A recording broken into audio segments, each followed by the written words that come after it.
And it's a Sunday night open line program on this very special Sunday, Resurrection Sunday, Easter Sunday, the main game, the main day. This is the day that makes it all make sense. Without it, it's just, honestly, go home. Don't worry about it. Move on. Find something else to do. This day is very important to the Christian calendar. And conversations to come tonight about that. We're going to speak very soon to Bob Mendelsohn from Jews for Jesus about this issue to get the historical context of the resurrection, because I think we miss some of the true value of all that the law and the prophets led up to this point. We often miss just the rich meaning and depth. We'll cover that very, very soon. A lot of topics going around tonight. One of them is Notre Dame. We're getting many conversations about that. Be part of it, please. Why is the world so upset? 1.2 billion Australian raised. That won't be enough. That was raised in about 24 hours to rebuild. Ask the question, why? Why did people give and give generously for it to be rebuilt when, honestly, for many very worthy causes around the world, it's such a struggle to get anyone to be able to give?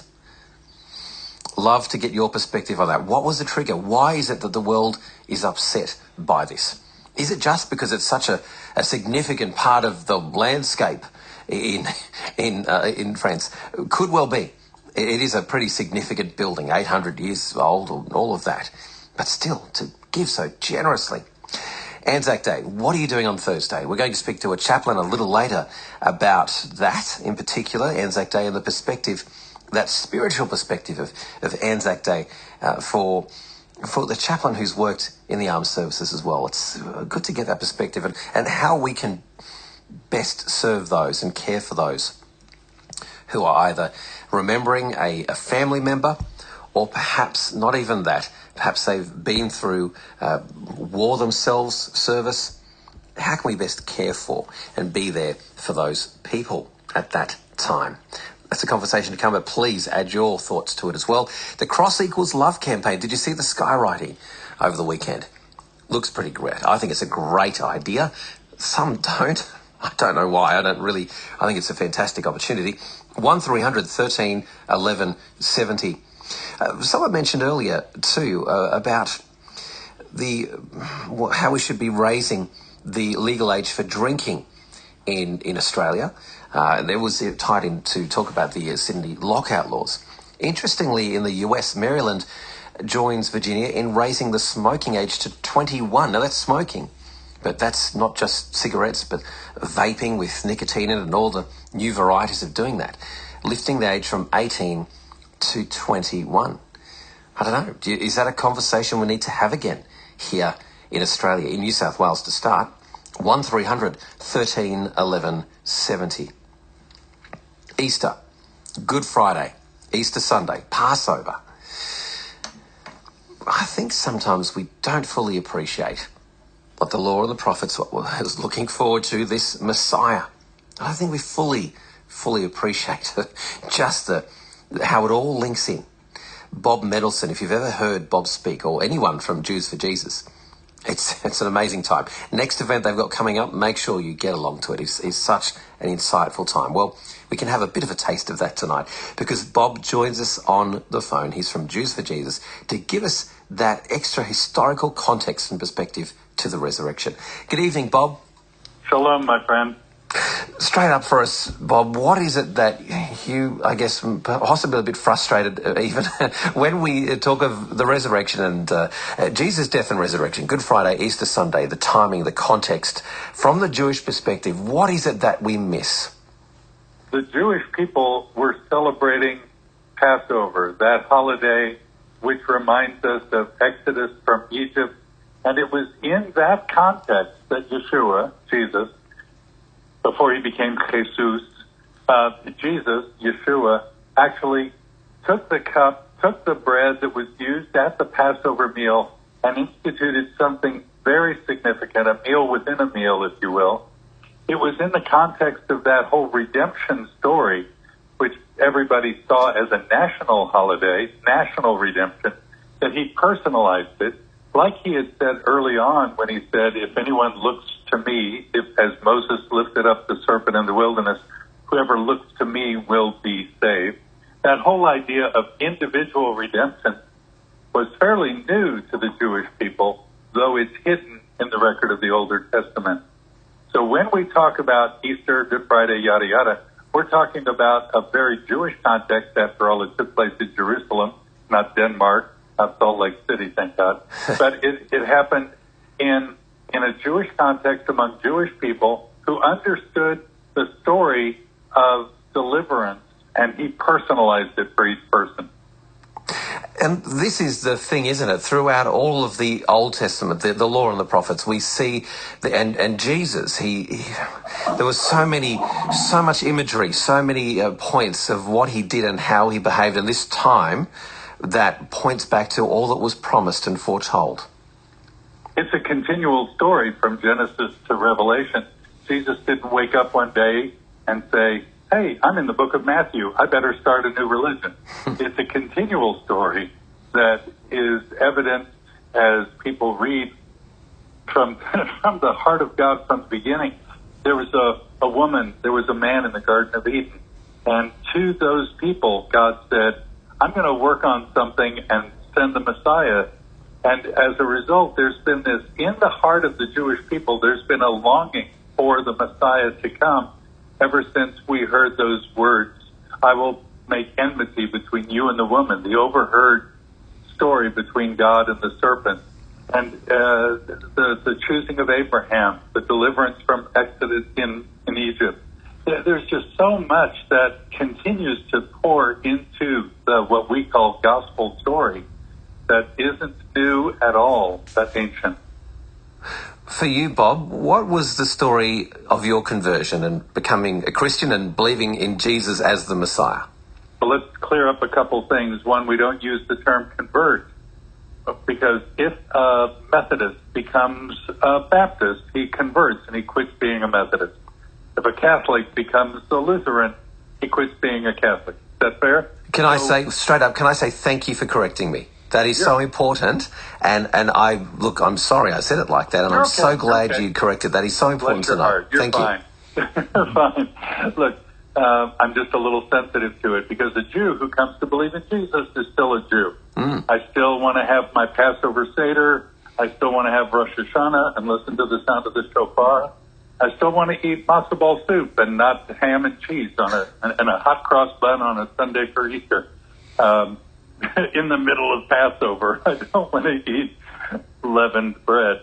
So as a Jew, I'm still very sensitive to Jewish issues, and that huge issue of conversion is one that looms large for the Christian who wants to share what they believe with Jewish people. What often happens is we say, quit being a Jew, become a Christian. Quit having Saturday, start Sunday. Quit eating that and start eating all these things. And instead of being ethno-sensitive, we dump our cultural stigma on the Jewish people, which is a great preventative. That's what I'll say, a great preventative. What happened to me? I was 19. I was a hippie. This is 47 years ago. And I was hunting for meaning and relevance. I dropped out of university, hitchhiked around the United States, and I found it in the encounter with some serious, real, normal, hippie Christians, Jesus freaks we called them back in those days, and I listened to them. I won the Bible battle against them, but they gave me a copy of the Newer Testament. I started reading it for myself. You want to be gobsmacked? Read the story of Jesus at night as an unbeliever. It's pretty impressive.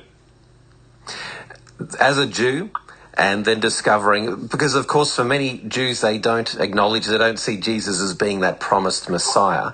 What are the key reasons that you believe and see Jesus to be that promised Messiah? If a man has his eyes opened from heaven, then he can see. And if he hasn't, then all it is academic. I know some serious academic Jewish people at universities and who've written wonderfully about the Jewish Messiah. For instance, Pinchas Lapid, the great rabbi who wrote about the resurrection of Jesus in 2002, said, it's absolutely true. Jesus rose from the dead. but there's some other things he didn't fulfill, so he can't be the Messiah. I think, how did you get so close, Lapid? How did you do that? So it's more than just academic. It is a spiritual heart awakening, and that's the work of God by His Holy Spirit. That's what happened to me. Here I was, a hippie. I was Orthodox, so I knew my stuff. I'd been raised, I'd studied. And when I started reading the pages of the Newer Testament, St. Matthew, St. Mark, St. John, I thought they were all Catholic. I had no idea how Jewish that book was.